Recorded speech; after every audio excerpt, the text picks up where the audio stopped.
So some basic principles that you need to know about hair color before you get started are that underneath the surface of everyone's hair, there are colors or pigments or tones that are unseen to the naked eye.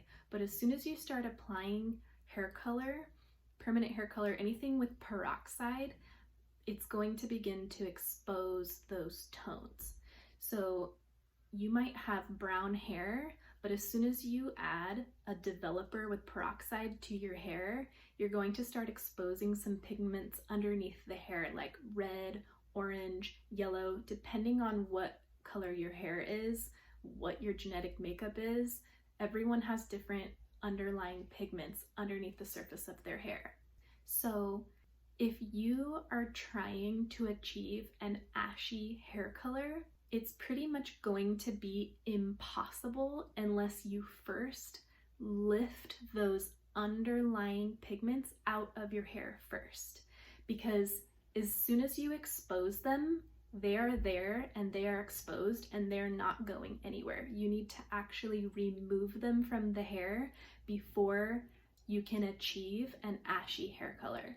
You can try to disguise it, you can color over those underlying pigments, but as long as they still exist, eventually they're going to show. There's some basic things about hair strands that you need to know. There's a cortex layer and a cuticle layer. The cortex layer is where these pigments live. The cuticle layer is what's covering the underneath layer where those colors live. So when you lift your hair color using color or bleach, you're actually opening the cuticle. So the cuticle layer is like scales. So imagine a fish with scales. If you were to rub your finger in the opposite direction on fish scales, they're going to start to lift up. But if you go this direction on the fish scales, they'll lie down, like sequins. You know, when you go one direction on a sequin, then they lift up, and if you go in the other direction on a sequin, they lay down.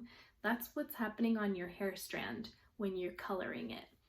You're lifting open the cuticle and then you're closing the cuticle again. As soon as you begin to color your hair, those cuticle layers lift open and these colors that are underneath become exposed.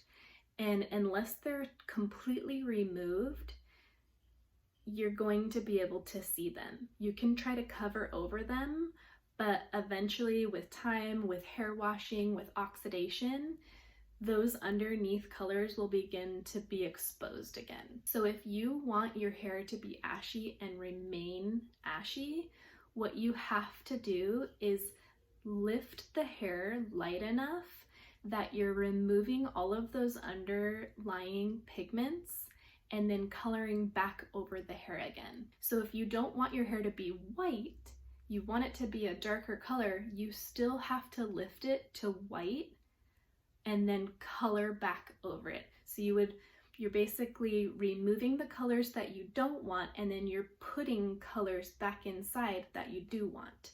Basically, just think of an eraser. We're erasing the tones you don't want so that you can color over it with the tones that you do want.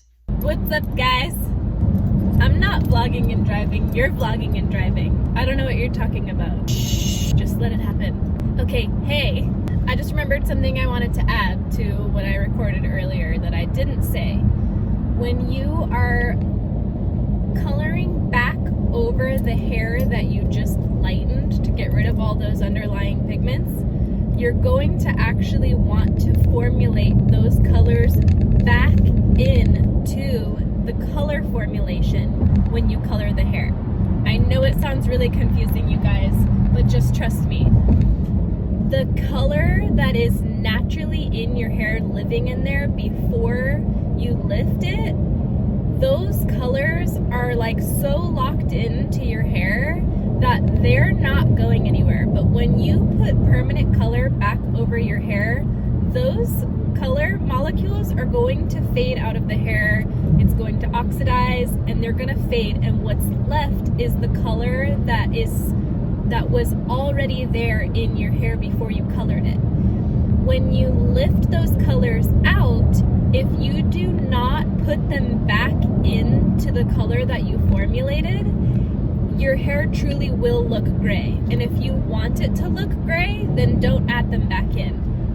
But if you want a true ash color, you'll actually need to add some gold or orangey tones into your color formulation, just so that it does not look hollow. Okay, back to the video. If your desired color is white, super, super bright white, you have to remove all of the tones that exist in your hair color before you can achieve that color. So if you have red, orange, yellow living inside of your hair, you have to get that out completely for it to be white. If your desired tone is a little bit of a darker ashy blonde, you have to lift the hair to white and then color back over it that tone that you want. If you do not first remove yellow or orange from your hair, when you put blue or ashy tone over it, it will mask the underneath colors, but they still exist and they can still be seen as long as they're still there. There is a scale of hair color from 1 to 10. 1 is black hair and 10 is white hair. Levels 1 to 3 are basically black and really dark brown. From levels 4 to 6, you've got dark brown, brown, and then light brown. Level 7 to 10 is where your blondes are. So level 7 is like a dark blonde, level 8 is a lighter blonde, 9 is pretty light blonde, and then 10 is the whitest that you can be. Someone whose hair is naturally black is going to have a lot harder time achieving some of these ashy tones than someone whose hair is maybe a light blonde or a light brown, because the amount of levels that you have to lift the hair in order to achieve the color tone that you want is a much greater amount of levels. The darker your natural hair color is, the brighter those underlying pigments are. Dark brown hair is going to have really, really red pigments on the inside of it.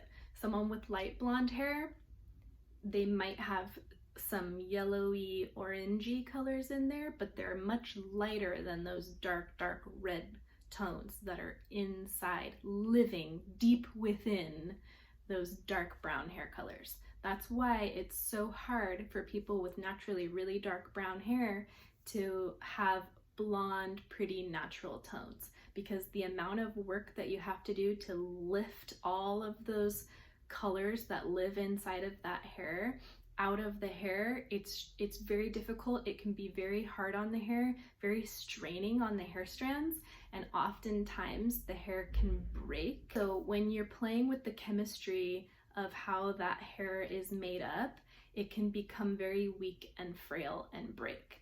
There is a lot of technology regarding hair color formulation that has come up with some bond building agents that you can add to your hair color, which do help to strengthen the hair as you are breaking that hair strand down, but it still is very tricky and can leave the hair very frail and brittle if done incorrectly. My natural hair color is a level 7, so it's a dark blonde, and it does have some gold and orangey tones that live inside of it.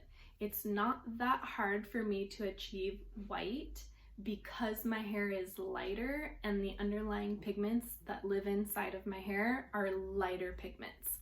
So I can achieve this color without putting too much strain on my hair. If you'd like to see my step-by-step process of how I achieved this hair color, I will link that video for you. If you have been trying to achieve ashy hair tones on your hair and failing, it's likely that you're just unaware of these basic foundational hair color principles. There's a difference between permanent hair color and bleach or lightener. Bleach will take your hair color and lift it and lift it and lift it and lift it and lift it until it cannot be lifted anymore, and you just have to wash it off before it melts your hair, basically. Permanent hair color, it has a specific processing time, which is usually anywhere from sometimes 20 minutes, half an hour, to maybe up to 40 or 50 minutes with some hair colors. It's going to lift the hair to a certain level, and then it's going to deposit color, and then its work is done. If you continue to let it sit on there forever, it will not do anything. It just stops working at a certain point. So if you are using permanent hair color on your hair that's virgin, natural, and you're not able to achieve these ashy tones that you want, it's because it will only lift your hair to a certain point before it begins depositing color, and it's just not lifting enough. You have to use bleach to get all of those underneath colors out before you can then deposit the color that you want on the hair strand. So my recommendation, if you really want to get ashy tones, is that you have to bleach or strip the hair of all the colors that exist inside of it and then color back over it. So it can be very tricky, but if you become familiar with it and do your research, it's really not that hard. Sometimes you can highlight the hair and then color over the highlights, or you could fully bleach the hair and then color over it. But really what you need to know is that you're not going to be able to achieve an ashy tone unless you first strip the hair. It's just not possible. It might appear ashy at first, but over time, as it fades and you wash it and it oxidizes, it will always go back to looking warm or brassy or yellow or orange, whatever color it is that exists in your hair. That's just the way it is. I hope this video has helped you and that you've learned something about basic hair color principles. If you liked this video, please subscribe to my channel and leave a comment. Let me know something that you'd like to learn. If there's anything more that I can help you with, I would love to in any way that I can.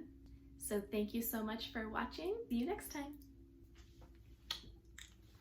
You guys, I've been doing hair for almost 10 years, and a lot of this stuff that I'm telling you was learned practically by way of doing it and learning, trial and error, and experimenting and learning things as you go.